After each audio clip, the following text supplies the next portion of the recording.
Welcome to Rise Up Voices from the Frontlines, your window into relationships, identity, safety, emotional awareness, regulation and intelligence, unleashed potential, passion and purpose. Welcome back to Rise Up Voices from the Frontlines. This is our trauma-informed leadership series, and I am Krista Fee. Today we're talking about something that both inspires me and challenges me every time that I reflect on it. What happens when a leader becomes more than a leader? When they become a movement? Movements don't start with crowds. They don't begin with strategy or polished marketing campaigns. Movements start with one life lived with such clarity, conviction, and example that others begin to align themselves to it.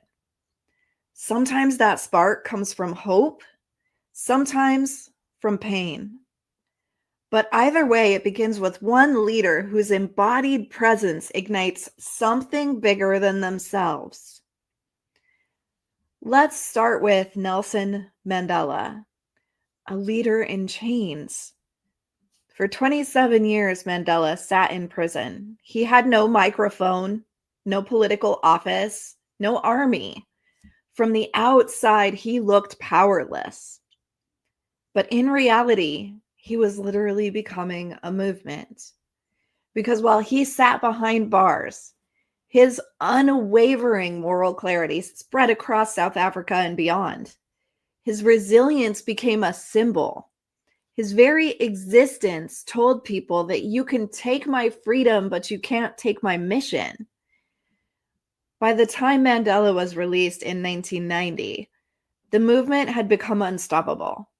It wasn't one man anymore. It was millions who had drawn strength from his embodied example. Mandela didn't just lead a movement. He became the movement. So let's discuss the anatomy of a movement leader. What transforms a leader into a movement? I believe there's three core elements. The first is embodiment of values. Their life is the message. They don't just talk about justice, they live it. They don't just call for courage, they embody it. Second, a willingness to sacrifice. Movements rise when people see that the leader is willing to pay the price. The sacrifice validates the mission. And the third is contagion of hope. Through resilience and clarity, they signal possibility to others. Their hope literally becomes viral. And this magic combination creates a ripple effect. One nervous system, one life can ignite thousands. So let's look at the neuroscience of why people rally around leaders. Humans are wired for mirror neurons. We literally copy the emotions and behaviors of those around us. When a leader embodies courage, our mirror neurons light up and we feel courage. But when a leader embodies despair, we absorb that despair. This is why one leader's resilience can shift entire communities. Their nervous system becomes the regulating anchor for thousands. They embody hope, and that hope becomes contagious. Think about it. Most people don't join a movement because of a spreadsheet of strategies. They join because they feel something when they see someone else live it out. They feel safety, conviction, possibility, and their nervous systems align. Think about Malala Yousafzai, a teenager movement. A young girl in Pakistan who refused to be silent about girls' education. At just 15, she was shot in the head by extremists who wanted to silence her. But her survival and her voice ignited a global movement. Malala didn't just advocate for education. She embodied the movement. Her life said that even in the face of death, education matters. And that's the power of embodiment. Movements spread not because of slogans, but because of lives lived with conviction. Or think about Rosa Parks, a simple no. Sometimes movements start with something deceptively simple. Rosa Parks sat on a bus and refused to give up her seat. That one act of moral clarity became the spark for the Montgomery bus boycott, which became the cornerstone of the civil rights movement. Rosa Parks didn't hold a title and she wasn't wealthy, but she embodied quiet defiance, and it lit a match for change. Her example shows us that movements don't always need loud speeches. Sometimes they just need embodied clarity expressed in the single word no. But we have to look at the shadow side as well, or false movements. We need to pause here because not all movements are good. History is also filled with leaders who embodied hate, fear, or violence, and they became movements in their own right. From authoritarian dictators to cult leaders, their embodied presence also spread contagiously. This is why trauma-informed leadership demands the moral question: what kind of movement am I becoming? Because your embodied energy, whether healing or harmful, will be multiplied in the people who follow you. I want to stay vulnerable and transparent throughout this journey. So here's a brief personal reflection on my responsibility as a movement leader. This is where it gets a little personal.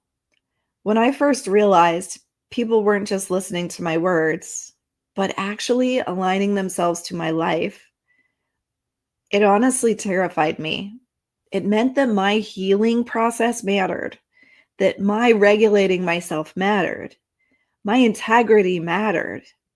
Because if I carried chaos, that chaos would ripple outward.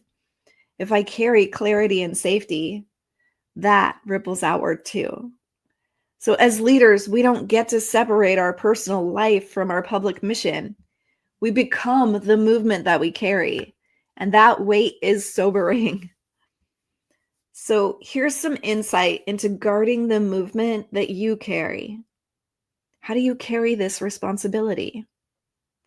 The first, just stay grounded in healing. Don't let your unresolved trauma run your movement. What you don't heal, you will project. 2, protect your moral clarity. Compromise erodes trust. People follow leaders whose compass doesn't wobble. 3rd, multiply the responsibility. Movements collapse when they rest on a single body. Share the weight, build teams, and use co-leaders. And then stay humble. Remember that your movement is bigger than you. Your role is to embody, not to own. So let's really make the neuroscience insight work for us. Resilience is scalable. The beauty of trauma-informed leadership is this: resilience is scalable. When a leader shows regulation under stress, followers can mirror it. That regulation spreads through the collective nervous system. Communities stabilize. Movements grow strong, not brittle. When a leader embodies reactivity, fear, or control, that dysregulation also scales. Movements become chaotic, fragile, and unstable. So the question is never just, am I leading? The question is, what am I multiplying? Here's a few reflection questions to take that deeper dive into your self-awareness. What movement is my leadership creating, even unintentionally? What example in my life is being mirrored by those I lead? The movement I'm becoming aligns with healing, justice, and hope. You are the movement. Here's the truth that I invite you to carry. Movements don't begin with crowds. They begin with one leader, one life lived with clarity, conviction, and example. You don't need a title to start a movement. You don't even need a platform. You are the movement when your mission and your life align. And when you lead that way with trauma-informed awareness, you don't just inspire, you regulate. You don't just direct, you embody. And in doing so, you ignite hope that multiplies far beyond your reach. So thank you for joining me on Rise Up Voices from the Front Lines, especially for these trauma-informed leadership series episodes. If this episode resonates with you, share it, because movements don't start out there. They start in you, and they spread through every life that you touch. Rise up out of the ashes of your experiences and lead your life on fire. Become a Rise Up Hero sponsor to provide mental wellness and crisis response resources for those who serve country and community. Join us in the Rise Up movement.